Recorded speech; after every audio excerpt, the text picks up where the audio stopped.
अस्सलामुअलैकुम, welcome to नया दौर। मैं सना कहवान, प्रोग्राम में मेरे साथ ताहिर मलिक साहब, इसार राना साहब। नाजरीन, आज पार्लियामेंट का मुश्तरका इजलास जो बुलाया गया, सदर मुमलिकत आसिफ अली जरदारी ने उस इजलास से अहम खिताब करने की कोशिश की। भरपूर कोशिश तो की गई, लेकिन दूसरी जानिब अपोजिशन ने बहुत शोर शराबा किया और बहुत ज़्यादा शोर शराबा की वजह से वो इजलास ठीक तरह से कह लीजिए कि जरदारी साहब की जानिब से कन्वे नहीं हो सका। जो खिताब वो कर रहे थे उसमें जो अहम बातें उनकी जानिब से की गई वो मैं आपके सामने रखती हूँ। उन्होंने कहा कि इख्तलाफात लेकर आगे नहीं चल सकते। इसके साथ उन्होंने ये भी कहा कि मिलकर आगे बढ़ेंगे तो जमहूरियत मजबूत होगी, इसके अलावा कोई और ऑप्शन नहीं है। मलिक साहब, जरदारी साहब बातें बहुत अच्छी कर रहे हैं, मुफाहमत की सियासत भी करते रहे हैं, ज़ाहिर है मुफाहमत के बादशाह कहलाते हैं सियासत में, तो कोशिशें तो वो डे फर्स्ट से कर रहे हैं। वो 8 अक्टूबर के बाद से कोशिशें कर रहे हैं कि किसी तरीके से 8 फरवरी के बाद कि किसी तरीके से अपोजिशन को सेटल डाउन किया जाए, तरीके इंसाफ को मना लिया जाए और हुकूमत के साथ ये बात कर लें, सब कुछ ठीक हो जाए। लेकिन दूसरी तरफ लचक तो नहीं दिखा रही अपोजिशन, तो अब होगा क्या? पहली तो बात है कि वो सदर पाकिस्तान का ये मनसब नहीं है जो जिस तरह आप ले रही हैं कि अपोजिशन उनको रिस्पॉन्ड करे, वो इस तरह नहीं है। पहले तो ये एक आइनी जिम्मेदारी है पाकिस्तान के प्रेसिडेंट की। जब आपका पार्लिमानी साल शुरू होता है तो आप ये किस्म की एक रस्म कह लें, आप जो पार्लिमानी ट्रेडिशन कह लें, मगर आइन की रिक्वायरमेंट है कि साल में एक दफ़ा सदर जो है ना पार्लियामेंट से खिताब करेगा।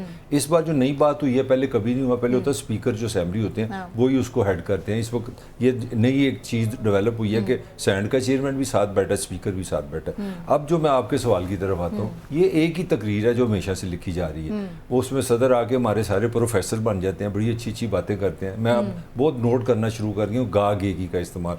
आज उन्होंने भी वही तकरीरें की हैं जो सदर लगारी ने की हैं, जो सदर इसाक खान ने की हैं, जो सदर मुशर्रफ ने की हैं, जो सदर ताड़र ने की हैं। वही एक तकरीर लिखी है, वो सारी गा गई होता है कि माशी तरक्की करेंगे, सियासी इस्तेकाम आएगा, मिलके बैठें तो बहुत अच्छा होगा, पाकिस्तान में आबादी बहुत बढ़ रही है, इसको काम करना चाहिए। मतलब सवाल ये है कि where is the action. Point ये है कि सदर का तो काम है, वो एक किस्म का बड़ा भाई है, एक बाप है, वो आके आपको अच्छी अच्छी बातें करता है। क्वेश्चन है आपका जो सियासी कल्चर है, उसके लिए आपको एक्शन लेने पड़ेंगे। मैं तो तब कहूँ ना कि सदर पाकिस्तान, वैसे इसकी मैं एक क्रेडिट जरूर दूंगा सदर जरदारी को कि he is the first president Pakistan की तारीख में जिसने 8वीं तरमीम में, जो 8वीं तरमीम सदर पाकिस्तान को ये ताकत देती थी कि वो असेंबली तोड़ दे, ही गेव अप। तो एक हवाले से ही स्टैंड्स वेरी टॉल कि पाकिस्तान में हमेशा ये लड़ाई हुई है कि हमारे हुक्मरानों ने इख्तियार बढ़ाया है। He was the one president who said कि नहीं, मैं ये गैर जमहूरी इख्तियार है, मैं वापस कर रहा हूँ। मगर सवाल मेरा ये है कि आपने अपोजिशन को ऑफर क्या किया? कुछ भी नहीं। वही असेंबली है, वही सदर है, नाम बदल ले। मैं आपको कह रहा हूँ, ये बेनज़ीर ने इजाद किया था लफ्ज़ गो बाबा गो। ये सदर इसाक खान ने जब तकरीर की थी तो बीबी ने उसके अपने अल्फाज मेरे कानों में, आई एम यंग, मतलब आई स्टिल रिमेंबर दैट, गो बाबा गो, फिर शुरू हो गया गो मुशर्रफ गो। ये हमेशा गो चलता रहता है। अपोजिशन का भी यही रोल है। सदर भी इस तरह कान को बंद करके वो बोलते जाते हैं, ना कोई सुनता है, और हर दफ़ा अपोजिशन कहती है कि ये सदर जो है ना, ये हुकूमत का नुमाइंदा हमारा नहीं। मेरा नहीं ख्याल इससे पाकिस्तानी पोलिटिकली कल्चर में कोई फ़र्क पड़ा है। जहाँ हम खड़े थे वहीं के वहीं। तहजीब तो पार्लियामेंट में कहीं दूर दूर तक राना साहब नज़र नहीं आई। और जहाँ तक बात कर ली जाए अपोजिशन की, तो गो जरदारी गो और चोर चोर के नारे थे आज, और बिल्कुल नहीं बैठेंगे, एक टेबल पर नहीं आएंगे, मुज़ाकरात नहीं करेंगे। मेरी सुन ले, देखिए इस तो पार्लियामेंट में एक दफ़ा एक सदर ने खिताब किया था तो किसी ने चूं चां भी नहीं की थी, और बदकिस्मती से वो आर्मी चीफ और क्या कहते हैं मार्शल एडमिनिस्ट्रेटर के बाद सदर बने थे, तो ज़ियाउल हक साहब। तो किसी की जुर्रत नहीं थी कि एक लफ्ज़ भी बोल जाए। इससे हमें एक बात सो साबित हुई कि हम डंडे के यार हैं। हमारा सियासी कल्चर में डेप्थ नहीं है, दूसरे को एक्सेप्ट करने की सलाहियत नहीं है। ठीक है। अच्छा, तीसरी बात ये कि आज के खिताब में आसिफ अली जरदारी साहब ने इस बात का एतराफ़ किया है कि सियासी इस्तेहकाम नहीं है, और उन्होंने देखिए सदर का रोल क्या है किसी भी मुमलिकत में। बरतानिया में जो शाही ख़ानदान है उसका कहीं नहीं लिखा हुआ कि इसके ये इख्तियारात हैं या इसको ये प्रोटोकॉल मिलना है, कोई नहीं लिखा हुआ। लेकिन उनकी रवायात हैं जिसकी वजह से वो उस मलका को या किंग को एक वो देते इम्पोर्टेंस। ठीक है ना। हमारी बदकिस्मती ये है कि हम ना तो रवायात से जुड़े हुए लोग हैं, ना हम बेहतर मुस्तकबिल के ख्वाहिशमंद हैं। हम वहीं के वहीं खड़े हुए हैं, हम तरक्की माकूस का शिकार हैं, ठीक है। और वो जो है ना कि एक और दरिया का सामना था मुझे मुनीर, मैं एक दरिया के पार उतरा तो मैंने देखा, हम जब भी एक दरिया क्रॉस करते हैं तो हमारे सामने एक नया दरिया खड़ा होता है और हम वहीं पे रह जाते हैं। हमारी जो सियासी लीडरशिप है उसने कहीं पे भी उसकी ये तरबियत नहीं हो सकी कि वो सामने वाले को सुने और बर्दाश्त कर सके। मैं आज अगर माजी में जब इमरान खान पहली दफा वजीर आजम बन के खिताब किया था तो अपोजिशन ने इससे बदतरीन मुजाहरा किया था। ठीक है, तो जो आप बीज बोते हैं वो आपको काटने भी पड़ते हैं, लेकिन आखिर कब तक कब तक हम यही सब कुछ देखते रहेंगे? कब तक हम इसी तरह के ये देखते रहेंगे कि सदर बोल रहे हैं, उन्होंने वो कानों में लगाया ताकि आवाज नहीं, हालांकि आज सदर जरदारी ने जरा जिंदा दिली का भी मुजाहरा किया। जब वहां पे किसी ने वो हॉर्न बजाया तो उस पर वो मुस्कुराए और बड़ा अच्छा उन्होंने रॉयल स्माइल दी, ठीक है ना, बाजे जब बजा तो उन्होंने ये बताया कि मैं असाबी तौर पे इतना कोई कमजोर नहीं हूं कि इस चीज, लेकिन ये कब तक हम ऐसे करेंगे? कब तक हम ये तय नहीं कर पाएंगे कि सदर अलवी है तो उसे नून लीग ने नहीं मानना, जरदारी है तो उसे पीटीआई ने नहीं मानना। सदर मुमलिक का तो फेडरेशन की अलामत होता है, तो हमें कम से कम कुछ चीजों के ऊपर कंप्रोमाइज करना चाहिए, कम से कम कुछ ओहदों को छोड़ देना चाहिए। और मैं ये बात दोनों फरीकों को कह रहा हूं, मैं अपोजिशन को भी और हुकूमत को भी, कि हुकूमत भी अपने अंदर थोड़ी सी गुंजाइश पैदा करे। अगर अपोजिशन लीडर खिताब करना चाह रहा था, बात करना चाह रहा था तो मौका दे देते। और अब पीटीआई को भी आसिफ अली जरदारी साहब की बात सुन लेनी चाहिए थी, एहतजाज अपना कर लेते। पूरी दुनिया में मैंने बड़े बड़े एहतजाज देखे कि वो कोई टेप लगा के खामोश बैठे होते हैं, कोई किसी ने बस वो खाली उठाए होते, लेकिन वो एहतजाज करते। हमने तय कर लिया है कि हमने जब तक सुल्तान राय की तरह गड्ढासा कड़को मैं तनु छड्डांगा नहीं, ठीक है ना। वो कहता है सुल्तान राय मौला जट में कहता है तनु दुश्मन मानते लवा, देखे उसकी मिराज, कहता है तनु दुश्मन मानते लवा पर हाली में तेरे तो भी बड़े बदबख्त वल चले हैं। तो वो कहता है तू ना मिले तो मैं तनु लव लवांगा। यानी हमारा ये खेल है कि दुश्मन हमने कोई तलाश करना है, नहीं मिलेगा तो ढूंढ लेंगे। और यार निकल आए पूरा एक साल मलिक साहब, जनवरी से आप शुरू होते हैं और दिसंबर तक एक डिस्कशन होती है, आईएमएफ दे रहा है नहीं दे रहा, मान गया है नहीं माना, ठीक है, अपोजिशन बैठेगी नहीं बैठेगी। इसमें एक चीज ऐड कर लो, बिजली महंगी होगी कि नहीं? हाँ, वो बिजली महंगी होगी, यानी हम बिजली बड़ी अहम चीज है ना, हम कैसे लोग हैं यार? सारी जिंदगी मैंने ऐसे ही देखी, मेरे बाप ने ऐसे देखी, अब मेरे बच्चे भी ऐसे देखेंगे। कि मुल्क नाजुक हालात से गुजर रहा है, ये तो वाकई हम भी अब बड़े हो गए, मेरे ख्याल से अब आ गए, हमारे बच्चों को भी हम इसी स्टेटमेंट के लिए तैयार रखें। और बेहतरी की तो कोई गुंजाइश है ही नहीं है। पार्लियामेंट में एटीट्यूड देख लें आप अपोजिशन का, गवर्नमेंट का, यहाँ पर कहाँ बात होगी आम आदमी के लिए, पाकिस्तानी के लिए, शहरी के लिए? नहीं, इसके लिए मैं थोड़ा सा ना अपोजिशन ये नहीं कि इस वक्त पीटीआई अपोजिशन में, वो बिल्कुल केसट वही मैंने तो शुरू में आपको कहा, वही एक तकरीर है। और अल्लाह का शुक्र बदलते हैं बस, उसमें खूबसूरती है। 30 साल पहले भी अगर जरदारी साहब की जगह कोई भी सदर ये पढ़ लेता ना तो एक चीज़ नहीं बदली, ना इस्तेकाम आया है, ना आबादी कंट्रोल हुई है, ना बल्कि चीज़ें ऐड हो गई है। माहौलियाती लूदी का भी उन्होंने जिक्र किया। देखिए बात ये होती है कि एक जो जब ताकत भी होता है ना उसके एक अपने मैकेनिक्स हैं, जो पावर भी होता है। जब आप हुकूमत में होते हैं तो फिर झुकना आपको चाहिए, ये मेरी राय है। अब देखें आज उन्होंने स्पीच की है, पहले तो वो एक बेख्तियार सदर है। अगर मज़ा तो तब था ना, वो कहते कि यार मैं एक निगोशिएशन करके आया, मैंने हुकूमत से एक बात मान ली है, मैंने मुतालबा करके आया हूँ। मैं समझता हूँ कि अब ये बहस में नहीं पड़ते। इस मुल्क का एक अपोजिशन का एक लीडर है, उसका नाम इमरान खान है, और मैं कन्विंस हूँ, या मैंने बात की है कि वो सियासी कैदी है, उसने कोई क्राइम नहीं किया। तो मैं एक फ्री हैंड बतौर सदर, मैं तुम्हारा भी सदर हूँ, मैं उसका भी सदर हूँ, मैं तुम्हारा भी बड़ा भाई हूँ, मैं उसका भी बड़ा भाई हूँ, ना मैं उसका साथी हूँ ना मैं उसका साथी हूँ, ना मैं उसका दुश्मन हूँ ना तुम्हारा दुश्मन हूँ, मैं पाकिस्तान का सदर हूँ, मैं पाकिस्तान की रियासत हूँ। मैं कह रहा हूँ कि इसको 12 घंटे में हम छोड़ने जा रहे हैं, और ये बैठेंगे और मैं साथ बैठूंगा, मैं सोटी लेके बैठूंगा, एक चीज़ में बैठो बात करो। अब जब आप कोई चीज़ बदलते नहीं है, जितनी आइडियल सिचुएशन है, आप कोई चीज़ बदलते नहीं, को ऑफर नहीं करते, तो फिर सारी स्टेटमेंट्स हैं। तो मैंने कहा कि सदर जरदारी हो, सदर अलवी हो, सदर ताड़र हो, सदर मुशर्रफ हो, सदर लगारी हो, ये एक ही तकरीर है। और इसी तरह हम रिपोर्टर लोग थे ना, तो हमारी एक ही खबर होती है कि 14 अगस्त इंतहाई जोशो खरोश से मनाया गया, ये हुआ एक फ़र्क आ गया था 10 साल पहले, वो यह था इस मौके पे सिक्योरिटी के इंतजाम बहुत अच्छे थे, यानी कि हमारी ये एडिशन हुई है। तो मेरा ख्याल है ये जस्ट एक रवायती बात थी। मज़ा तो तब था ना कि सदर आता खुल के प्लान करता कि भाई ये मैं पाकिस्तान का बाप हूँ, लेते पोजीशन कि मैं रियासत हूँ भाई, बस करो, बहुत लड़ाई होगी, सर पे इकॉनमी ख़राब है, मौसम दुनिया बदल रही है, इतने बड़े मसाइल हैं।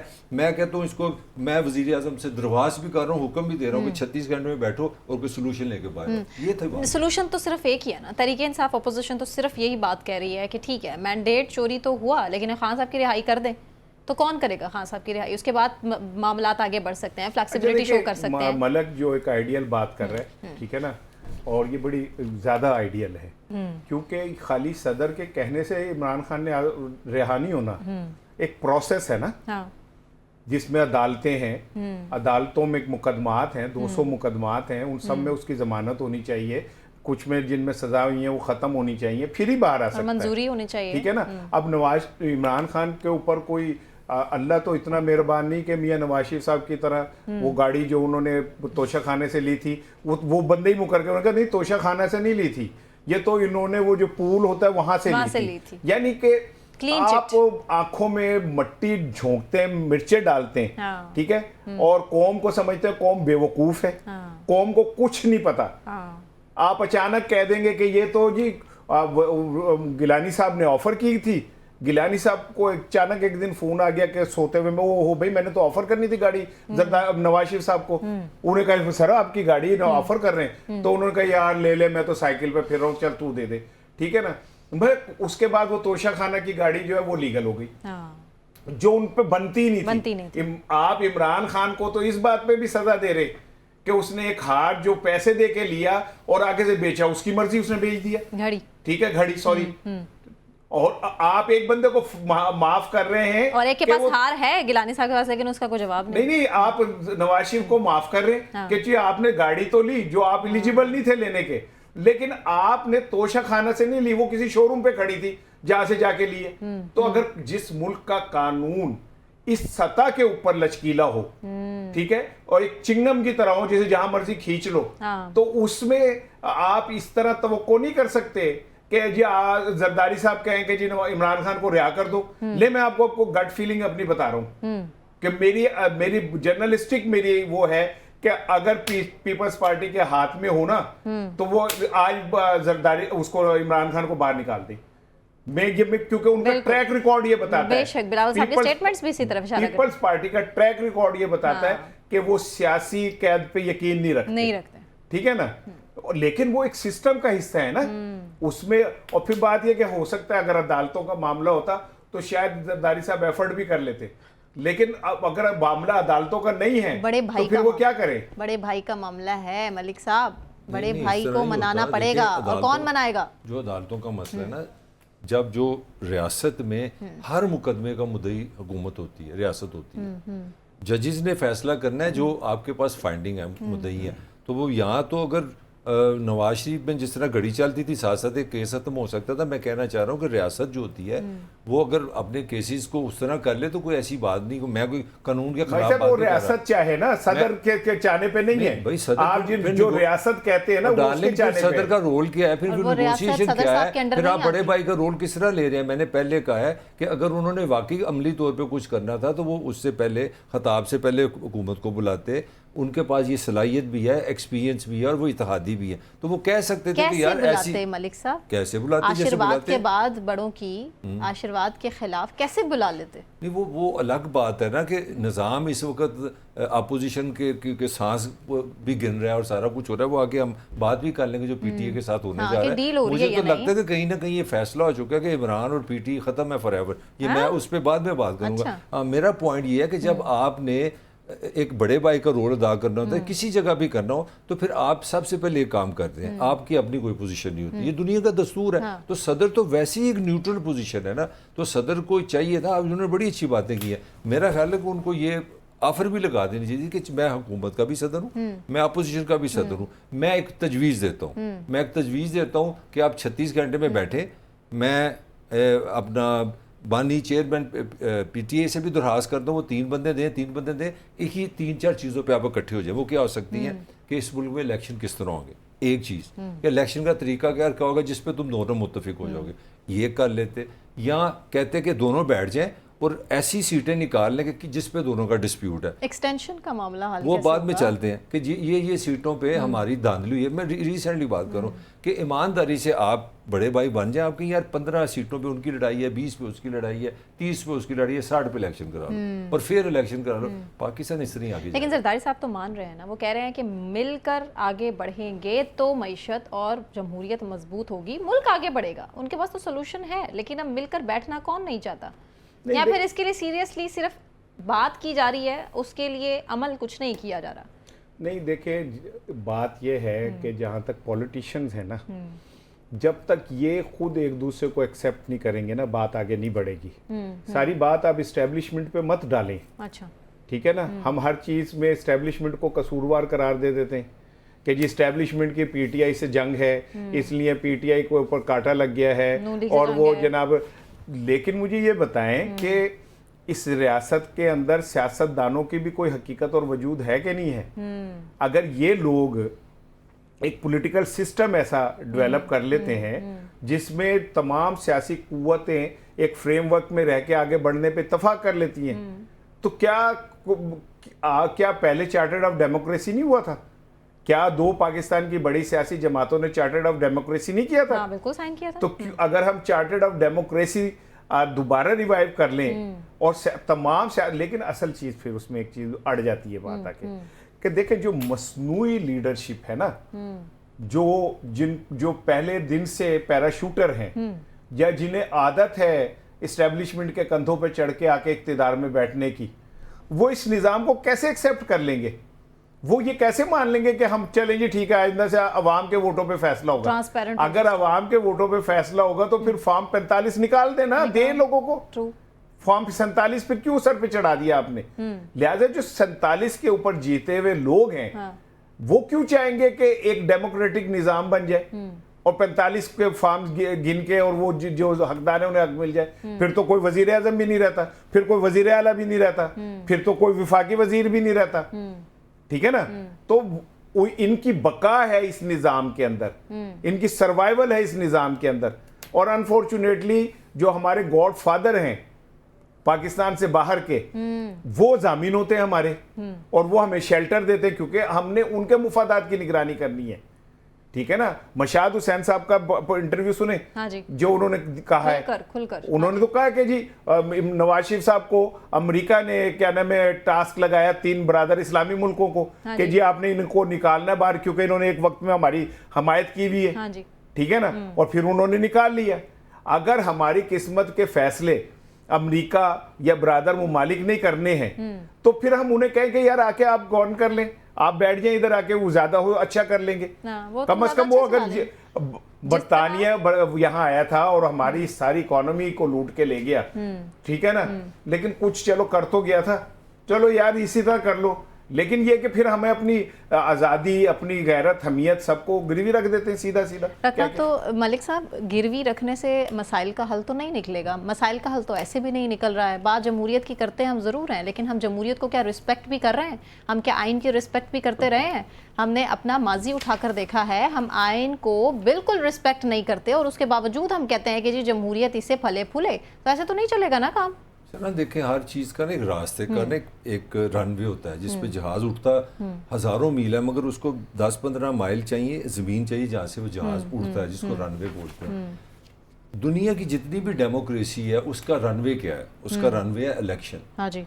जो रियासत, जो निज़ाम रनवे नहीं बना सकी 75 साल में, एक फेयर और फ्री इलेक्शन नहीं करा सकी। हाँ। कल राणे ने बड़े अल्फाजों की इधर उधर प्ले किया। मैंने सीधा कहा कि यार यहाँ का निज़ाम फेल है, नाकाम है। हम बतौर रियासत ये मानने में मुझे कोई हर्ज नहीं है। मेरी ऑब्जर्वेशन कह लें, मेरी बेवकूफ़ी कह लें, मेरी अक्लमंदी कह लें, हम आज तक वो रनवे नहीं बना सके जहाँ से जहाज उठता है। आप 47 से शुरू हो जाए, आप 2024 तक आ जाए, हमारा हर इलेक्शन डिस्प्यूट हुआ है, हमारे यहाँ हर अपोजिशन ने। और कमाल की बात है, जब नवाज शरीफ अपोजिशन में होता है तो वो फेयर इलेक्शन नहीं होते, और जब नवाज शरीफ जीते तो वो फेयर इलेक्शन होते हैं। अगर पाकिस्तान के 3 सूबों में पीटीआई हारती है तो वो सारे अनफेयर इलेक्शन है, और अगर वो केपीके में जीती है तो वो फेयर इलेक्शन है। मैं अगर अपने इस हल्के में जीत गया तो यहाँ पे फेयर इलेक्शन हुए हैं। राणा जिस हल्के में मेरा भाई से हार गया तो फिर हारा राणा कहता है। तो मेरा बेसिक आर्गूमेंट है कि आप इतने बड़े भंडारा बॉक्स मत खोलें, इतनी लंबी लंबी दानश्वरी ना करें। एक चीज पे पाकिस्तान की रियासत को, पाकिस्तान के सियासतदान को, पाकिस्तान के मीडिया को, पाकिस्तान के ज़हन रखने वाले सारे लोगों को, सारों को मोहब्बत है, मुझे किसी पे शक नहीं है। एक पॉइंट पे इकट्ठा होना पड़ेगा। वो एक पॉइंट क्या है, वो सिंपल है कि यार ईमानदारी से बैठ के एक फैसला कर लेते हैं कि ऐसा कौन सा तरीका है जिससे हमारे जो इलेक्शन है ना सबको काबिल कबूल हो जाए। यहाँ से हमारा सफर शुरू होगा। मैं ये नहीं कह रहा कि फिर इलेक्शन वो भी हल है, फिर हमारा मसला शुरू होगा। फिर हमारा जब सदर आएगा वो आपका भी सदर होगा, वो इसका भी सदर होगा, मेरा भी सदर होगा। फिर मेरी अपोजिशन भी पीस भी होगी, मेरी हुकूमत भी पीस। हमारी तो 75 साल से लड़ाई नहीं खत्म हो रही। एक भी अपोजिशन ने हुकूमत को हुकूमत नहीं माना और किसी हुकूमत ने अपोजिशन को अपोजिशन नहीं माना। मेरा हाल है इनफ इज इनफ। हमें एक पॉइंट पे तो हाँ बिल्कुल रुकना तो पड़ेगा और कहीं से शुरुआत तो होगी। मुझे ब्रेक अनाउंस करना है। ब्रेक से वापस आने के बाद बानी पीटीआई की आवाज़ मज़ीद दबाने के लिए क्या कुछ कोशिशें कर ली गई हैं और जेल के अंदर एक कमरे के अंदर शीशे की दीवारें और रिकॉर्डिंग कैमरास किस तरह से कैप्चर कर रहे हैं बानी पीटीआई को, इस पर बात करने, लेकिन एक ब्रेक के बाद हमारे साथ रहिए।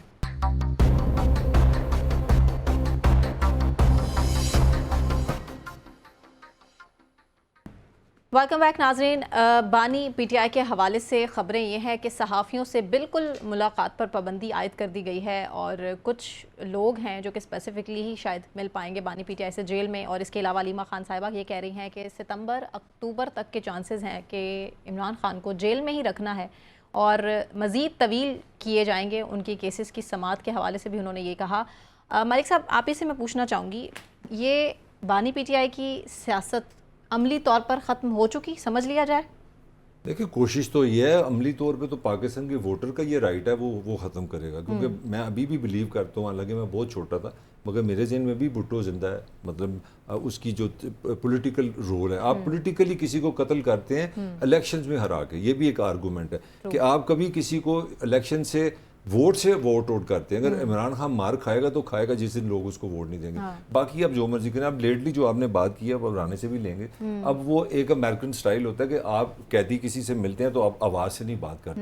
आपकी और कैदी के दरमियान एक शीशा होता है और शीशे के दरमियान एक छोटा सा माइक होता है। वो जिस तरह आप आवाज़ इस तरह बैंक में नहीं जाते तो वहाँ से एक छोटा सा एक सुराख होता है, सुराख पे आप माइक लगा देते हैं। अब ये किया क्यों गया? हुकूमत की एक छोटी सी पॉइंट से उन्होंने एक किस्म की इमरान खान की आवाज़ बंद कर दिया, पॉलिटिकल मर्डर कर दिया। पूछे किस तरह? अब कहानी ये थी, खान साहब की खास तौर पे जो मुलाकात हुई थी अपनी खातून अव्वल के साथ और जो टॉप लीडर के साथ अक्सर पेश वो सरगोशियाँ करते थे। अब सरगोशी का क्या मतलब है? मैं अगर पार्टी का हेड हूँ, मैंने एक ही फिक्रा कहना ना, उसको अपोजिशन हेड बना दो, उसको इलेक्शन कर दो। अब वो जा रहे हैं, अब खान ने एक नया डंडा दिया। जो अंदर की खबर है वो ये है कि खान ने कहा कि यार इनफ इज इनफ, खड़े हो जाओ। फिर सारे मेरे जिन्होंने मेरे साथ लड़ना है, मेरे से मिलकर लड़ना है, वो मेरे साथ आ जाए। जो अमन की बातें करते हैं, जो एस्टैब्लिशमेंट से प्यार करते हैं, वो प्यार करें। मैं आपको खुली सी खबर दे रहा हूँ। अब इन्होंने उसका हल ये निकाला है, इन्होंने कहा कि जनाब तुम इंस्ट्रक्शन तो दे के देखो, किसको दोगे? एक तो आपकी वो सरगोशी वाला ऑप्शन खत्म हो गया, जिस तरह आप और मैं बात ही नहीं, आपके दरमियान मेरे अदालत के हुक्म के बावजूद अदालत तो बात की बात है ना। जेल में तो हुकूमत जेलर की होती है ना। तो वहाँ पे आपने बेसिकली टेक्निकली मैं कहना चाह रहा हूँ कि इमरान खान पॉलिटिकली मर्डर कर दिया है। अब ना वो साफियों से बात कर सकता है, ना वो अपना गुस्सा निकाल सकता है, ना वो अपनी कोई लाइन दे सकता है, ना अपनी पार्टी को। देखें, लीडर ने तो एक आधा फिक्र ही बोलना है। मतलब ये ना कहें कि गुस्सा नहीं दिखा सकता। गुस्सा तो राना साहब हम देख रहे हैं कि बयानिया सख्त से सख्त होता चला जा रहा है। खान साहब का एक के बाद एक बम्बार्डमेंट है जो उनकी तरफ से चल रही है। बुशरा बीबी के हवाले से भी बयान सबके सामने है कि अगर कुछ हुआ बुशरा बीबी को तो फिर क्या करेंगे खान साहब? देखिए, जो ये बात है ना कि उसका पॉलिटिकल मर्डर हो गया, तो मुझे तो ज़ियाउल हक के 10 साल याद हैं और भुट्टो शहीद के बाद मोहतरमा बेनज़ीर भुट्टो की स्ट्रगल और उन पे होने वाले मजालिम भी याद हैं। बेशक। और पीपल्स पार्टी के कारकुनों के साथ जो कुछ हुआ वो भी याद है। ठीक है, तो पीपल्स पार्टी तो नहीं ख़त्म हुई थी। भुट्टो आज भी जिंदा है। भुट्टो तो आज भी जिंदा है। और उसके बाद पीपल्स पार्टी ने 2-3 दफ़ा इक़्तिदार भी हासिल किया। ज़्यादा ही। यानी इसका मतलब ये हुआ कि इस तरह के हरबों से आप किसी तहरीक को नहीं ख़त्म कर सकते। जो मलिक कह रहा है कि अब उसकी आवाज़ बंद कर दी, तो मैं आपको कह रहा हूँ कि इमरान खान की अगर आप आवाज़ बंद कर देना तो वो इशारों में भी इतनी बात कर सकता है कि लोग समझ जाएं, क्योंकि लोग उसे बहुत अच्छी तरह समझते हैं। जेल के कैदी ही समझ जाए, लोग उसको बहुत अच्छी तरह समझते हैं। ठीक है, और उसका एक इशारा ही जो होता है ना, वो ही काफ़ी होगा। अच्छा, आप इमरान खान को इस तरह आप रोज़ एक शिकस्त तस्लीम करते हैं कि जी आप हमने उसे शीशे पे बंद कर दिया, अब हमने उसको ये कर दिया। आप एक्चुअली एक स्टेप पीछे जाते हैं और ये मानते हैं कि हमारे काबू में नहीं आ रहा और हम अब इसे किसी और तरह से काबू करेंगे। लेकिन एक बात आप याद रखें कि इमरान खान को आप इस तरह काबू नहीं कर सकते। इमरान खान जो मलिक बात कर रहे हैं ना, इमरान खान कन्वर्ट हो चुका है बच्चों में, एक नस्ल में, एक जवानों में। इवन ये कि इन इंतखाबात में दिलचस्प बात आप देखें कि बूढ़ी औरतें जो थी, जो जिनसे चला नहीं जा रहा था, वो लोगों से पूछ पूछ के कि इमरान खान का निशान केड़ा है, उस पर ठप्पा लगाते थे। तो ये ऐसा नहीं है कि इमरान खान को, हाँ इसमें इमरान खान का भी एक फायदा हो गया। फायदा ये हुआ कि इमरान खान के नाम से आके बाहर बहुत सारे बातें, लीडरशिप वो कहते थे जो इमरान नहीं कह रहा होता था। अब इनके पास कोई जवाब नहीं रहा कि ये हमें खान साहब ने कहा है, क्योंकि इमरान खान तो बात पास ही नहीं कर सकता। अब लीडरशिप का ये इम्तहान है कि जो इमरान खान के साथ खड़े हैं वो एग्रेसिवली खड़े होंगे। दरमियान के रास्ते बंद हो गए सारे। अब तो इमरान खान के साथ जो खड़ा है वो खड़ा होकर दिखाएगा या नहीं होगा। अब एक मिनट लूंगा आपका। एक बहुत बड़ी फोर्स पीटीआई की लीडरशिप की वापसी चाह रही है, और वो उमर सरफराज चीमा ने और एजाज चौधरी साहब ने इमरान खान को खत लिखा है कि जी जो लीडरशिप वापस आना चाहती है, जिनके ऊपर अब कुछ हरबे हुए, कुछ दबाव डाले गए, उन्हें वापस ले लें। ठीक है ना।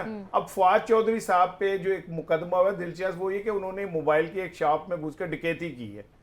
अंदाजा करें, उनके ऊपर एक पता नहीं भैंस चोरी का भी मुकदमा हुआ है।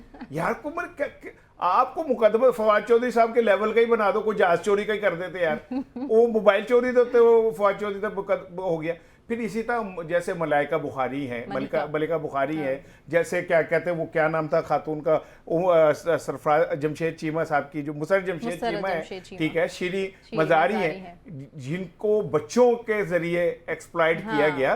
तो एक लीडरशिप तो तैयार है कि हमें पार्टी एक्सेप्ट करे। फेसेस चेंज होने जा रहे हैं, नए फेसेस, पॉलिटिकल फेसेस। जो मेरे मलक को बहुत दुख होता था ना कि देखो जी कोई बंदा ही नहीं गया, तो अब मलक को मैं क्या खुशखबरी दे रहा हूँ कि फेसेस चेंज हो जाएंगे, पॉलिटिकल फेसेस आ जाएंगे।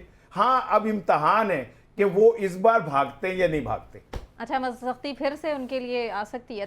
जिनके लीडर के गिर्द शीशे के ताजमहल बना दिया आपने, ठीक है ना। वो क्या था, शीशे की दीवार ना टूटी तारे तोड़ने वालों से। ठीक है, अब जो तारे तोड़ने का दावा करते हैं, वो शीशे की दीवार तोड़ के दिखाएं। मलिक साहब, खान साहब एक्सेप्ट करेंगे पुरानी लीडरशिप को दोबारा अपनी पार्टी में? नहीं, दो चीज़ें हुई हैं ना। एक तो जो फरवरी का इलेक्शन हुआ है ना, बहुत सारे लोगों को ये वाकई रियलाइजेशन हुआ है। लेकिन जो पॉलिटिशियन है वो भी तो इंसान ही है ना, वो नफ़ा नुकसान देखते हैं। एक तो उनको एक मैसेज ये हो गया कि वोटर हमारे साथ है। जो उनका ख्याल था, हमारे यहाँ ये बड़ा कॉमन सा ख्याल था कि जनाब वो ऐसे देखें इस्तेकाम में पाकिस्तान पार्टी बन गई है, वो उधर से परवेज़ खट्टक साहब की पार्टी बन गई है। तो हमारे यहाँ हम पल्ले पल्ले डाल लेते ना जी, एस्टैब्लिशमेंट उनके साथ है, 2 लाख MNA उनके हो जाएंगे, 25 लाख MP उनको, एक सीट नहीं मिली। एक मिली है सीट अपना अलीम खान को, वो भी नून की वजह से। 2 बंदे हुए हैं, एक अपना वो ओन चौधरी हुआ है, तो वो जहाँ पे नून नहीं खड़ी की, वो भी आप कह सकते हैं मुश्तरका सीट है, तो एक सीट नहीं मिली। तो जो जनरल परसेप्शन जो है वो एक तो वो होगी। दूसरा ये नुकसान हुआ जिन्होंने पहले छोड़ने वालों की मैं बात कर रहा हूँ, उनको ये नजर आया कि हमारी पॉलिटिकल डेथ होगी, हमारे पास रास्ता कोई नहीं, नून में हम जा नहीं सकते। ये सारे हैं। तो अब खान साहब के लिए एक ऑप्शन उसके हाथ में है, जो मैं बार बार कहता था कि खान साहब की खामी ये है कि जब ढेर सारे काले कोट वाले आ गए तो उन्होंने कहा यार ये तो रोज़ मुझे मिलेंगे भी, इनको मैं MNA भी बनाता हूँ। ये अब देखें ना, उनकी सकी जो साली साहब हैं, उन्होंने सारी FIR काट दी वकला के। वो इतना मातम उन्होंने किया, उन्होंने कहा मेरी बहन जो है, जो आपकी साबिक खतून अव्वल है, उन्होंने कोई वकील ही नहीं वहाँ जाता, कोई बात ही नहीं करता, हमारे लिए कोई पूछता कोई नहीं। तो साबित किया हुआ कि वो सारे फेयर वेदर फ्रेंड थे। उन्होंने फ़ौरन हाँ की जो मकबूलियत थी, वो MNA भी बन गए, तकरीरें भी कर ली, और उन्होंने बड़ी बड़ी प्रेस कॉन्फ्रेंसें भी करनी, हर वक्त उनके टिकर भी चलते थे, बल्कि वो सारे वीलॉगर बन गए थे।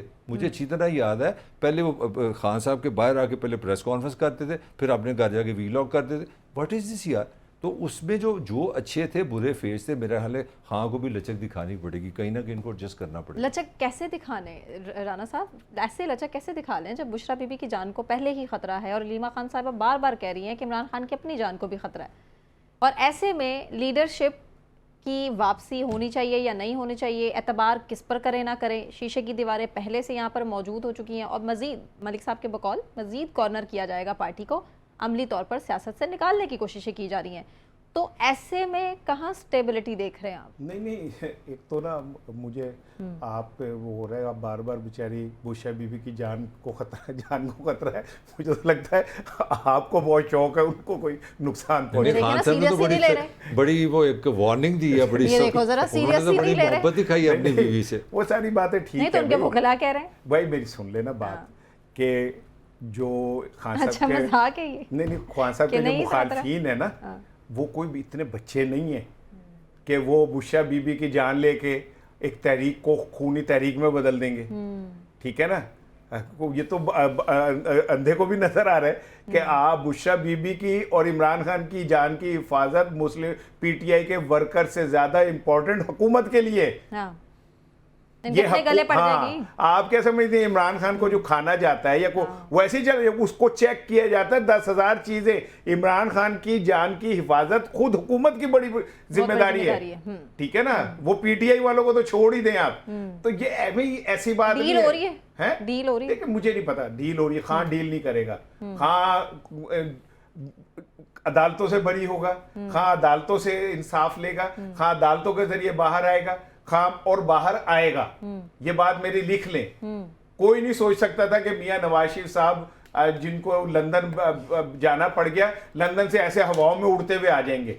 ये पाकिस्तान ये अनहोनियों का मुल्क है, या अनहोनी जो है ना वो होके रहती है। हाँ, वाकई तो ये कोई ऐसी बड़ी बात नहीं है कि किसी वक्त इस्टेब्लिशमेंट को ये ख्याल है कि यार इनसे नहीं हो रहा, हमें कोई एक बंदा चाहिए जिसका इंटरनेशनल फेस भी हो, भिखारी वाला फेस भी ना हो। ठीक है ना, तो वो हो सकता है ये। ठीक है, लेकिन एक बात ध्यान में रखे कि इमरान खान सबको कबूल कर लेगा। परवेज खटक को नहीं करेगा, फयाजुल हसन चौहान को नहीं करेगा, फिरदौस आशिक ऐवान को नहीं करेगा, महमूद अल हसन को नहीं करेगा, फरूख हबीब को नहीं करेगा। नहीं, जहांगीर तरीन का मामला कुछ और है। अच्छा, जहांगीर तरीन इज अ सोबर कैरेक्टर।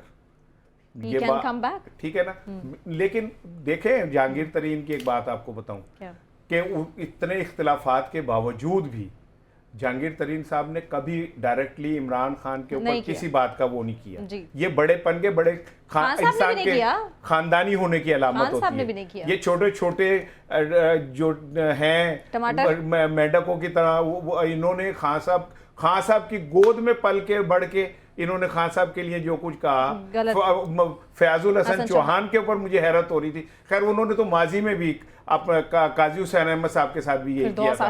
ठीक है ना, लेकिन ये कि बंदे को अपनी ग्रेस नहीं छोड़नी चाहिए। सो मैं ये समझता हूँ कि ये लोग वापस आएंगे। और अभी चल रहा है मामला, इस्टेब्लिशमेंट भी पाकिस्तान की है, पीटीआई भी पाकिस्तान की है, दो भाइयों में भी लड़ाई हो जाती है, कभी फिर सुलह भी हो जाती है। ऐसी कौन सी बात है? मलिक साहब, आपको कहीं ना कहीं से एतराज़ात जो कि पीटीआई की तरफ से उठाए जा रहे हैं और इतनी बंदिशें, इतनी पाबंदियां, इतना सब कुछ तरीके इंसाफ के होते हुए भी कहीं से पॉजिटिविटी नज़र आ रही है जो राना साहब को नज़र आ रही है? उन्होंने बमसर मारा है कि आप सियासी तौर पर ख़त्म कर सकते हैं तरीके इंसाफ को, लेकिन खान साहब होने नहीं देंगे। नहीं, अच्छा चले मैं पूछता हूँ, क्या किसी भी सियासी जमात को इस तरह ख़त्म किया जा सकता है? इसका जवाब है नहीं किया जा सकता। इसका जवाब ये है कि अगर इमरान की मकबूलियत है, जो मैं समझता हूँ वो मकबूल है, मेरा ख्याल है उसको ख़त्म नहीं किया जा सकता। मगर जो खबर है, जो रियलिटी है, एक होती है एक विजडम होती है, एक होता है ट्रूथ होता है, वो ट्रूथ अपनी जगह मकबूलियत। मगर जो मेरे पास खबर है, जो इन्फॉर्मेशन है, जो मेरा माइंड है, पाकिस्तान की मौजूदा सिस्टम में इमरान के लिए कोई स्कोप नहीं है, पीटीआई के लिए कोई रूम नहीं है। ये मैं बिल्कुल कैटेगरिकली सितंबर अक्टूबर तक, और मैं जब से हम बैठे हैं इस शो में, सितंबर अक्टूबर तक या इसके बाद भी नहीं, ये भी कौन, ये आज चलती रहती है, ये यूट्यूबर बेचारे मेरी तरह के। नहीं, हलीमा खान साहब ने कहा है। नहीं, वो कहती नहीं, वो आप भी तो जर्नलिस्ट है ना। तंग नहीं आ गई? अब ईद से पहले छोड़ देंगे, ईद से 12 घंटे पहले छोड़ देंगे। तंग आ गई थी जब नवाज शरीफ साहब आ रहे हैं। नहीं, आप ये खबरें सुनती रहेंगी, खान साहब का सुनते रहेंगी, आप कंसिस्टेंटली होप आती रहेगी, बस आ रहा है अब आ रहा है। मैं आपको कह रहा हूँ, मैंने 6 महीने से इस प्रोग्राम में बैठा हूँ, सारी रिकॉर्डिंग मौजूद है, मैं कुछ हवा में बात नहीं कर रहा, मैं पहले दिन से कह रहा हूँ कि इस निज़ाम ने फैसला किया हुआ है, देयर आर सर्टन डिसीजंस हैं, उसमें डिसीजन में ये चीज़ तय है कि हमने इंटरनेशनल पैसे लाने हैं। अब वो एक लंबी बहस हम दूसरी हम जा रहे हैं, उसमें ये तय है कि जो सेटअप बनेगा ये सेटअप देखिए, बाकी तो अल्लाह ताला को पता की चीज़ होनी, जो फैसले हुए हैं जो नज़र आ रहा है वो ये है कि जो मौजूदा सूरत हाल है उस सूरत हाल में पीटीआई के लिए, इमरान खान के लिए ना कोई कमरा है, ना कोई रूम है, ना स्पेस है, ये सिस्टम इसी चलेगा क्योंकि आपकी जो इस्टेब्लिशमेंट है और आपकी जो प्रेजेंट हुकूमत है ये क्लियर कट एक वन लाइन पे आए हैं। तो बाकी चीज़ें अपनी जगह, इकोनॉमिकल ये हमारे टास्क है। तकरीबन इन्होंने कोई 25-26 इंटरनेशनल मनसूबे आपके डिटेल कई दफ़ा हमने जिक्र भी किया, इन्होंने को पैसे भी लेने हैं और देखें आप देखते जाएं आप जो हालात बनते हैं आप वो आगे राणे ने खबर भी ये देगा, उससे मैं ये पॉइंट साबित भी करूँगा कि पाकिस्तान इंटरनेशनली जो काम कर रहा है उसमें अगर ये कहेगा मैं फिर उस अच्छा नहीं लगेगा, फिर मैं बता दूं कि पाकिस्तान कहीं ना कहीं अमेरिका से भी इंगेज है, पाकिस्तान कहीं ना कहीं सऊदी अरब से भी इंगेज है, कहीं ना कहीं, और दुनिया में कोई फ्री लंच नहीं होता, दुनिया बड़ी जालिम है, कोई तो आप गिव एंड टेक है। इसका मतलब है पाकिस्तान ने इंटरनेशनल कुछ अपने लिए अच्छी चीज़ें करने के लिए इंटरनेशनल गेम भी बनाई है, राना का हक है वो इसको। लाल चौधरी साहब फिर सही कह रहे हैं, नून लीग बिल्कुल बिल्कुल ठीक मान रही है कि मईशत ठीक हो रही है, आने वाले टाइम में ठीक हो जाएगी मजीद भी, अल्लाह करे। देखे बात सुने, हमें मतलब है पाकिस्तान से, हाँ जी, और मुझे मतलब है 24 करोड़ अवाम से। मेरी पार्टी तो 24 करोड़ अवाम है, अगर उनमें खुशहाली आती है और कोई भी लेके आता है, मेरा तो वो हीरो है बेशक, ठीक है। लेकिन जो चीज मैं कह रहा हूं ना कि अगर अमेरिका, सऊदी अरब, खलीज के कुछ मुमालिक पाकिस्तान में ये सब कुछ ला रहे हैं, तो उससे पहले उन्होंने कोई अरेंज तो किया होगा ना कि भाई ऐसे बंदे हों हमारे जो यहाँ बैठ के ये काम हमारे लिए करें। और हो सकता है इमरान खान उनके उसमें फिट ना आता हो और उसको कहा कि इसे साइड पे करें, ऐसे फेसेस लेके आते हैं जो जब हम आए तो फिर हम जरा सरमायाकारी लेके आए और वो हमारे साथ फ्रेंडली अंदाज में चले। लेकिन एक चीज आप ध्यान में रखें कि जो हम अमेरिका के ये सारी अनायात लेंगे ना, वैसे वैसे हम सी पैक को कंप्रोमाइज करेंगे, वैसे वैसे हम चीन से दूर होंगे। ये ध्यान में रखें, ये नहीं हो सकता कि जनाब अली चट भी मेरा और पट भी मेरा, अमेरिका भी मेरा दोस्त और अब चीन भी मेरा दोस्त। या आप सी पैक को लेके जाएंगे या आप ये जो 15-20 अरब डॉलर की इन्वेस्टमेंट आ रही है इसको लेके चलेंगे। ये तो आपने फैसला करना है कि आप किसको लेके चल रहे हैं। और अगर ये मुमालिक इस जगह हमारे पाकिस्तान में ये इन्वेस्टमेंट कर रहे हैं और उन्होंने कहा कि जी हमारी मर्जी के बंदे बैठने चाहिए, और तो हमारी मर्जी के बंदे नहीं बैठने, जो हमारे खिलाफ, हमारी मर्जी के खिलाफ जो बंदे उन्हें नहीं बैठना चाहिए, तो भाई रिजीम चेंज हो जाती है, कौन सी ऐसी बात है। और अगर पाकिस्तानी अवाम की फलाह के लिए ये इमरान खान की रिजीम चेंज हो गई, अमेरिका और बाकी ब्रदर मुल्क ने कर दी, तो अगर पाकिस्तानी अवाम को कुछ मिल जाए तो कोई बुरी बात भी नहीं। पाकिस्तानी अवाम को लेकिन मिल जाए मलिक साहब, इसकी गारंटी तो किसी को देनी पड़ेगी ना। जो मैं बात कर रहा हूं उसमें छोटा सा मैं एक चीज़ ऐड करना चाह रहा हूं। आपको पता है कल पार्टी ने, तहरीके इंसाफ ने अफजल मरवत को क्लियर कट कहा कि उसके बयान से हमारा कोई तल्लुक नहीं सऊदी अरब वाला। अब देखिए इसका कोई आप पॉइंट समझे ना, मतलब आप सियासत कर रहे हैं पाकिस्तान में, आपको क्या सऊदी अरब सोए क्यों नजर आ गया? आपको समझ गया मैं क्या कहना चाह रहा हूँ? आज मैं अली खान को सुन रहा था, अली खान ने वही लाइन ली है जो हमेशा पाकिस्तान की थी, उनके हमारा वो बड़ा मुल्क, बड़ा भाई है, हम दो भाई हैं, हम जुदा नहीं हो सकते। खुद स्टेटमेंट आई है कि वजह क्या है? उसकी वजह क्या है? उसकी वजह यह है वो जिसको मैं पॉलिटिकल रियलिटी कहता हूँ। अब इनको ये समझ आई है कि जो पाकिस्तान चलाने के लिए जो रिक्वायरमेंट है उसमें जो एक अपनी इंटरनल आपकी इस्टेब्लिशमेंट है, एक एक्सटर्नल इस्टेब्लिशमेंट है पाकिस्तान में। अब उनको समझ आइए कि खाली एक फैक्टर जो अगर समझते हैं मकबूलियत, वो एक फैक्टर काफ़ी नहीं है, ये दो फैक्टर के लिए। इसीलिए मैं आज अली खान को आप सुनने जाके वो ऐसे लगा, ऐसा जज्बा गुस्से के साथ कह रहा था कि जैसे वो मरवत को ना गिरेबान से पकड़ के कह रहा है कि खबरदार तुमने ऐसी बात दोबारा की, और कह रहे हैं कि आने वाले टाइम में हो सकता है। तो ये चीजें मलिक साहब ये कह रहे हैं, जैसे हमें मैट्रिक में गजल आती थी, फिर कहते थे कि इसका वो करें, तो मलिक साहब के इस गज़ल का तर्जुमा ये है, वो ये कह रहे हैं कि इंटरनेशनल इस्टेब्लिशमेंट ने इमरान खान को चेंज किया है क्योंकि वो ताकत है एक बड़ी, और पीटीआई को ये बात समझनी चाहिए कि इंटरनेशनल इस्टेब्लिशमेंट से बना के रखनी है। शायद दरअसल गजल में ये बात कहना चाह रहे हैं। तो अच्छे बच्चों की तरह मेरे ख्याल से समझ आ भी रही है और समझ गए भी हैं, लेकिन बात वहीं पर आकर खत्म होती है कि माइनस इमरान नहीं हुआ, सियासत में भाई कहीं ना कहीं प्रैक्टिकली तो क्या कर दी, इस हर हुकूमत जगह ने कर दिया। हर मैंने सियासी सना आपको पार्टी खबर नहीं दी उसकी खान साहब तशरीह। को डिस्कस किए बगैर आगे नहीं चल रही हाँ और की ज़राए साहब इसी की उन्होंने तरफ कर रहे हैं कि मिलकर जुबान चलना बंदी पड़ेगा। करा दी है। टेक्निकली आप देखें ना, वो मैं कोई मतलब कोई गैब का इल्म नहीं, जो फिजिकल बात है, जो आज की सच्चाई है, हाँ पॉलिटिकल लीड नहीं कर सकता। और देखें लीडर के पास एक सीक्रेट होता है, उसके पास हुकूमत का जो भी प्लान होगा ना, वो बेचारे ने एक सीक्रेट ही देना भी, ये कर लो वो कर लो। तो वो तो आपने आप उसका मुंह जो है ना, आपने अपने कान के साथ लगा लिया। वो जो स्ट्रेटजी देगा आपको उससे पहले पता होगा। मैं टेक्निकली बता रहा हूँ, वो ये कि कह रहे हैं उनकी स्ट्रेटजी आवाज़ फिर बंद भी कर। क्या सुने बदल ना। सकते हैं, क्या वो खामोश हो सकते हैं? सवाल तो ये नहीं पैदा नहीं होता है सुने, ना, वो जो शीशे मलिक लगाने कह रहे लगाने के की बावजूद। बात सुन मलिक क्या कह हाँ। रहा है, मलिक ये कह रहा है कि ये बिल ऐसे ही है कि जब अदालत में पेश होते थे ना खान साहब अडयाला जेल में, तो उनका वकील उनके साथ बैठता था, खान साहब उसके कान में कोई दो बात कह वो देते लीडर थे, है। खत्म हो गई। क्योंकि वैसे तो हर चीज बग है वहां पे ना, हाँ। ठीक है ना। अब वो वाली सहूलत चली गई कान में कुछ सरगोशी करने की, ठीक है ना। लेकिन बाज़ औक़ात दिल में की हुई सरगोशियां भी गुनगुनाती हैं, ठीक है ना, ऐसी भी बात नहीं है। जो खान साहब को अंदर बकौल मलिक के देसी मुर्गी पहुंच सकती है, तो उन हड्डियों के अंदर भी कोई पैगाम बाहर जा सकता है, ऐसी कोई बात नहीं है। मैं कोई रास्ता नहीं बता रहा, मैं वैसे एक बात बता रहा हूं। लेकिन असल चीज ये है कि सना, आखिर हम कब तक अपनी पॉलिटिकल लीडरशिप को और पॉपुलर पॉलिटिकल लीडरशिप को इसी तरह जलील करेंगे? कॉर्नर करने ठीक की है, जुल्फकार अली तदबीरें ढूंढते भुट्टो रहेंगे। से लेके मोहतरमा बेनज़ीर भुट्टो शहीद तक, और उसके बाद इन सब को हथकड़ियाँ भी लगेंगी, जेल में भी जाएंगे, फांसियाँ भी होंगी, गोलियाँ भी मार दी जाएंगी। आखिर हमारी पॉलिटिकल लीडरशिप को कब ये वक्त मिलेगा कि जब हमें ये यकीन होगा कि ये हमारा लीडर महफूज भी है और अपना टाइम भी पूरा करेगा और हमें डिलीवर भी करके राना देगा? साहब, मुझे ब्रेक अनाउंस करना है। और तारीख से हमने क्या सीखा? कुछ नहीं सीखा। तारीख से हमने ये सीखा कि आज 18 तारीख है और मुझे ब्रेक करना था। ब्रेक से वापस आने के बाद सस्ती रोटी को डिस्कस करेंगे जी। पंजाब में कहाँ कहाँ कौन कौन से तंदूर पर सस्ती रोटी मिल रही है और कहाँ सस्ती रोटी नहीं मिल रही है, उस पर बात। लेकिन एक ब्रेक के बाद हमारे साथ रहिए।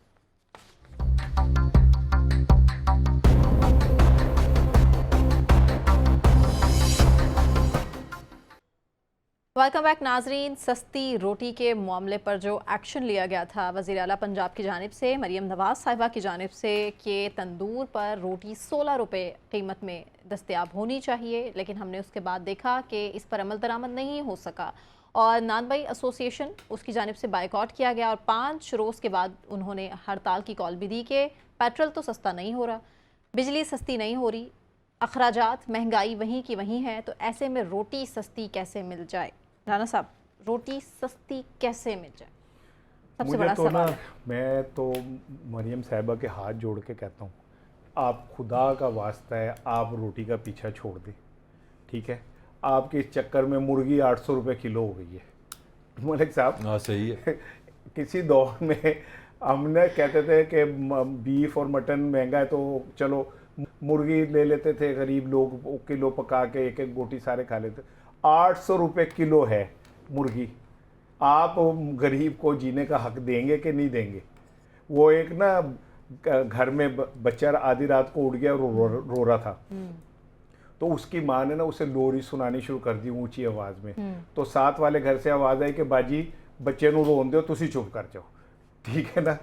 ताड़ी मेहरबानी है। तो भाई ये हाथ जुड़े, हमें माफ़ कर दें, हम 20 रुपये की रोटी खरीद लेंगे, मेहरबानी करें। और तड़े चक्कर 800 रुपये किलो मुर्गी हो गई, ठीक है। बीफ बंदा खा नहीं सकता गरीब आदमी। हाँ। मटन का तो सोचे ही ना, ख्वाब में भी ना सोचे आप कि कोई गरीब आदमी मटन खा सकता है, ठीक है। वो अब उस बेचारे को चिकन की एक बोटी कभी कभी 1 किलो मंगा के पका के आधी आधी बोटी खा लेते थे, वो भी आपने छीन ली। आपके टशन ही नहीं मुक रहे यार, आपके टिकटॉक ही नहीं खत्म हो रहे। और भाई ऐसे नहीं होता कि एक बंदा मर रहा है, उसको जनाब अली कार्डिक अटैक भी हो गया है, शुगर भी हाई है, असाब भी तबाह हो चुके हैं, उसका यूरिक एसिड भी बढ़ा है, ओदे उंगल दे उत्ते तुसी पट्टी बन के को देखो जी हमने इलाज कर दिया। आप अपने कद बढ़ाने के लिए सियासी शोशे छोटे छोटे छोड़ के रोटी के 16 रुपये कर दो। खुदा की कसम इनको ना किसी दिन रोक के मेरा बस चले ना, अल्लाह की कसम मैंने ये रोटी खिलाऊं, मैं को खाओ तुम ये रोटी, तुम्हें पता चले कि चोकर मिली हुई और घटिया आटे की रोटी की सस्ती कैसे खाई जाती है। तुमने कभी ये रोटी खाई नहीं है, तुम्हें पता ही नहीं है। तुम्हें ग्राउंड रियलिटीज नहीं पता है, जिंदा कैसे इंसान। बेशक। खड़े होकर तुम इतना महंगा सूट पहन के 800 रुपए का कह के उस सूट को पहन लेते हो, पहन के जाके खड़े होकर तो ये टमाटर किस तरह के हैं, ये वो फला किस तरह, तुम्हें कसम चुकवा दो इन्हों के, कभी तुमने जिंदगी में भी कोई चीज खरीदी है? तुम्हें यही नहीं पता कि कौन चीज की क्या कीमत होती है। सिर्फ वीडियो बनाने के, एक तो मैं अचानक दौरों पे बड़ा वो हूं, अचानक दौरा होता है और 6 कैमरे खड़े होते, अचानक किसी दुकान पे पहुंचते हैं, अचानक 6 कैमरे खुल जाते, अचानक 6 कैमरों से तस्वीरें बन रही होती हैं। अब ये अचानक जो है ना बंद कर दो, खुदा का वास्ता है, इन गरीबों को जीने दो। मलिक साहब, ये तंदूर वाले खुद क्लेम कर रहे हैं कि हमें अनाउंस किया गया था कि यहाँ पर दौरा है मरियम नवाज साहिबा का भी, नवाज शरीफ साहब का भी, और आपने इस तरह से अनाउंस करना है कि रोटी इतनी सस्ती है। अभी क्रिटिसिज्म ज़ाहिर है सोशल मीडिया पर बहुत ज़्यादा हाइप क्रिएट कर चुका है, और ऐसे में बात वही है, सवाल वही है, रमज़ान में जो आटा तकसीम करना था वो घर घर तक नहीं पहुँचा, तो अब तंदूर से 16 रुपये की रोटी कैसे आम आदमी तक पहुंचेगी? एहतजाज की कॉल दे दी है नान भाई एसोसिएशन ने। देखिए, मैंने कल भी कहा था ये कॉमन सेंस की बात है। अगर आटा सस्ता होगा तो रोटी सस्ती हो जाएगी, डिमांड एंड सप्लाई की बात है। अब अगर दुनिया में महंगाई आपने नोटिफिकेशन से एक सफ़ा इंग्लिश का लिख के सस्ती हो सकती है, तो पाकिस्तान दुनिया में 200 ममालिक हैं, वो तो सारे हमारे पंजाब के जो हमारे सेक्रेटरी ब्यूरोक्रेट उनको बुला लें कि यार तुम भी नोटिफिकेशन शुरू कर दो। अब मुकाबला बड़ा सख्त है KPK का भी हमारे साथ। मतलब हमारा निज़ाम, जो मेरा आर्गूमेंट है, हमारी सारी पॉलिटिकल पार्टी सिर्फ बयानात में एक दूसरे से लड़ती है, अंदर एक ही है। यहाँ इन्होंने पता है कितनी की रोटी की है, 16 की, और टोटल नाकाम है। इस्लामाबाद में कल छापे मारे हैं। अब आपकी सारी, मैंने पहले भी आपसे कहा था कि आप देखिएगा अल्टीमेटली ये सारी पंजाब पुलिस की लड़ाई बन जाएगी। लॉटरी निकल आई उनकी, मजिस्ट्रेट ये वो डिप्टी कमिश्नर सारे अपना फॉर्चून गौड़ी में बैठ के किधर जा रही है, रोटी सस्ती करा रहे हैं। अच्छा, अब सारी एडमिनिस्ट्रेशन 4-5, पता नहीं मुझे एग्जैक्ट पता नहीं, इसलिए मैं पहले बता दूं, 4 करोड़ की एडवर्टाइजिंग कर रहे हैं कि रोटी सस्ती हो गई है। अच्छा, सारी आपकी एडमिनिस्ट्रेशन इसकी कीमत निकाल लें, जिस SHO को मैं तनख्वाह दे रहा हूँ, जिसको कमिश्नर को हम तनख्वाह दे रहे हैं, जो गाड़ियाँ चल रही हैं, अगर वही पैसा आप निकाल लेना तो खुदा की कसम रोटी 10 रुपए की हो जाए। अब मैं थोड़ा KPK भी आप बात बताऊँ, पिंडी में आज ना हड़ताल की थ्रेट हो गई है, इस्लामाबाद का मैंने बता दिया, लाहौर में एक अजीब कन्फ्यूजन है, जहाँ चलिए कोई लवारसी है। अब वहाँ पे उन्होंने रोटी की है 15 रुपए की। मैंने वहाँ एक बंदे को फ़ोन किया, वो कहता है जी पंजाब में आटा थोड़ा सा सस्ता है, यहाँ अगर 9,000 का ना तो वहाँ 11,000 की बोरी है जो कीमत है। उन्होंने कहा क्योंकि हम मरियम से ज़्यादा समझदार हैं, हमारी इंग्लिश इससे भी अच्छी है, कि तुमने 16 रुपए की रोटी है, हम 15 रुपए की करते हैं। अब पेशावर के नान भाई बेचारे रो रहे हैं कि यार खुदा के लिए, जिस सूबे में कनक हमसे सस्ती है उन्होंने 16 रुपये किए हैं, तो तुमने इंग्लिश का नोटिफिकेशन में हमारे 15 कर दिए, और आज वहाँ पे कोई 300 बंदा गिरफ्तार कर लिए। मैं बार बार कह रहा हूँ कि अल्टीमेटली ये रोटी की लड़ाई में सिर्फ एक बंदा अमीर होगा, वो है SHO। वो पकड़ेगा, रूटेगा, कुटेगा, गरीब लोग आए हैं बेचारे, नान भाई उनको पकड़ लेगा। वहाँ के पिंडी का जो हेड है ना नान भाई का, जो सारी कम्युनिटी का, उसको भी गिरफ्तार कर लिया। अब वहाँ पे हड़तालें शुरू हो गई हैं। अब अल्टीमेटली क्या होगा, ज़िला इंतज़ामिया एंगेज, अदालतें एंगेज, आपकी पुलिस एंगेज, रोटी का मसला लॉ एंड ऑर्डर की सिचुएशन, और हल उसका एक ही है। हल सिंपल एक है, अगर आप आटा सस्ता करेंगे रोटी सस्ती हो जाएगी, आटा महंगा होगा तो रोटी महंगी होगी। आटा कैसे सस्ता करेंगे? यहाँ तो बिजली के मसले हल होने को नहीं आ रहे राना साहब। ये भी हुकूमत ये स्ट्रैटेजी बना रही है कि दोबारा से क्रैकडाउन स्टार्ट होगा उन लोगों के खिलाफ जो कि बिजली चोरी कर रहे हैं। आप जरा नोटिस कीजिएगा, अब उन लोगों के खिलाफ क्रैकडाउन क्यों नहीं हो सकता, या उन लोगों की बिजली, जिन लोगों को फ्री में बिजली मिलती है, उन लोगों की बिजली क्यों फ्री में नहीं मिलना बंद हो सकती कि मुल्क के मामलात और मसाइल हल हो सकें? कैटेगरी तो एक होनी चाहिए ना, मुल्की मसाइल ऐसे तो हल नहीं होंगे कि एक तरफ आपने पकड़ दकड़ शुरू कर दी, क्रैकडाउन शुरू कर दिया, और उसके बाद आपने क्या किया, फ़ौरन छोड़ना शुरू कर दिया। मामलात कैसे हल होंगे? देखिए, बात ये कि मैं वाकई एक पॉइंट मिस कर गया था, मलिक ने मुझे याद कराया कि ये खाली मसला मरियम नवाज साहिबा का नहीं है, गंडासपुर साहब का भी है। मैं ये वाकई पॉइंट मिस कर दिया था कि वहाँ पे भी टिकटॉक चल रहा है। जो मुकाबला है वो ये नहीं है कि आवाम को कोई रिलीफ मिले, मुकाबला ये है कि हम किस तरह ज़्यादा अपने आप को इन करके और अपने आप को बना सकते हैं। असल मकसद कहीं आवाम, मुझे तो ये डर है कि इस चक्कर में ये तंदूर बंद हो जाएंगे तो मुड़ के मैं और मलक, हमारे तो बेगमात तो हमारे लिए रोटी नहीं पका सकती घर, वो तो साफ कह देती है, फिर गैस भी नहीं आती, तो ये और मैं तो पहले भी डबल रोटी खाता हूँ। ये डबल रोटी खाता है इसका। आप दोनों ने मुझे लगता है घर नहीं जाना। नहीं जाना है, चलो मैं और ये जाके दाता साहब से कुछ पकड़ लेंगे, लेकिन अगर तंदूर बंद हो गए तो भाई पंजाब का 60% जो शहरी इलाके हैं वो डिपेंड करते हैं तंदूरों पे। अगर अदनान भाई उन हड़ताल कर दी ऐसे और ही मुड़ के फिर उन्होंने शटर गिरा के गिरा के। और रोटियां पकानी शुरू कर दी और वही रोटियां में 25 रुपए की दी, तो फिर हम क्या कर लेंगे? बस फिर तो फिर बेहतर ये है कि मैं तो ये कहूंगा कि बाजी तुसी चुप कर जाओ, बच्चे नु रो लें दियो, ठीक है ना? उसकी आवाज ज्यादा बेहतर है, बजाय ये कि हम एक ऐसी लोरी सुने जिससे बाकी भी उठ के बैठ जाएं। तो मेहरबानी है बच्चे नु रो लें दियो। शहरी वाकई परेशान है और आज तक ये बगैर अब घरों से जा रहे हैं काम करने कि जी वहाँ से रोटी 16 रुपए की मिलनी थी वो तो मिल नहीं रही, और घरों में जो हालात हैं वो तो इंसान ने आपको बता ही दी है। अपना मुर्गी की बात तो की ना, ये घर तक मसले क्रिएट कर रही है पंजाब हुकूमत। दोनों तरफ से हमारी मैनेजमेंट की प्रॉब्लम है। असल में पोल्ट्री की भी खबर सुन ले, पोल्ट्री का पहले थोड़ा सा कहीं ना कहीं हुकूमत का कंट्रोल था, इन्होंने उनको फ्री मार्केट किया। अच्छा फ्री मार्केट किया, उन्होंने छुरियाँ निकाली, वो प्रॉफिट पे चले गए। कहीं पे कंट्रोल जो हम, मैं कहना ये चाह रहा हूँ हमारे दोनों अदाएं मुनासिब नहीं। हम नान भाई शायद कमज़ोर हैं, उनके सांस रोकने, अगर आप अभी कागज़ पेंसिल पकड़ लें, आप किसी भी एवरेज लाहौर जैसे शहर की दुकान जो है, इतनी महंगी रियल स्टेट है, उसका किराया निकाल लें। उस बंदे नान भाई ने जो मजदूर रखे हैं उनका किराया निकाल लें, बिजली का किराया आप निकाल लें, आप वो ईंधन का किराया निकाल लें, किसानों की तकलीफ तो मैं आज कहता हूँ हमने दुनिया बातें का नहीं कोई की। बंदा उससे पूछ ले 100 ग्राम की रोटी कितने की बनती कितने की ये बनती कोई है। इतना छुपा और हुआ किसान- मसला किसान- है। एक चीज और, किसान ऐसे में हमारा पिस रहा है। माइंड सेट देखें, हम मर रहे रोटी के लिए। हमारे लीडर स्कूलों में जाके बच्चों को वो इंटरनेशनल चेन जो है ना उसके बर्गर जाके दे रहे, पूरी ठीक है ना? मील्स टीचर्स को उसकी भी रीजन क्या स्टूडेंट्स को है? भी। उसकी रीजन सुन ले क्या? कि मेरे माइंडसेट में ये कि मेरी रोटी ये है, उनके मेरा माइंडसेट ये है कि मेरी रोटी ये है, इस तरह की चीजें जो है ना ये रोटी है।